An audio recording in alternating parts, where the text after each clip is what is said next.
அம்மா தாயே, நீ ஒருத்ததாம்மா அந்த வீட்டுல கரெக்டா இருக்க.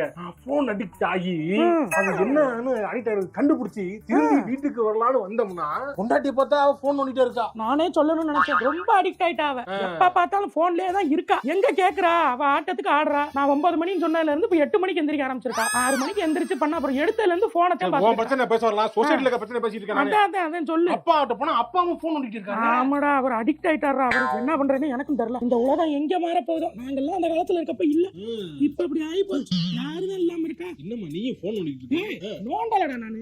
சிறகடிக்க ஆசை பாத்துக்கிறேன். சிறகடிக்க ஆசை. ஆமா, மாட்ட போறா மறுபடியும் ரோஹிணி. அதான் பாத்துக்கிறேன். இந்த அது பார்க்க கூடாதுன்னு நான் என்னையப்பா இந்த வீட்டு குழந்தை ஒருத்தர் நல்லா இருக்கும் போல இருக்கு. செல்லக்குட்டி.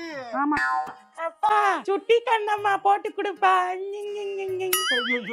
ஐயோ ஐயோ, என் பிள்ளைங்க எடுத்து வச்சிருக்காங்க. நான் எங்கடா போவேன் இந்த வீட்டை வெளியே போறேன்டா.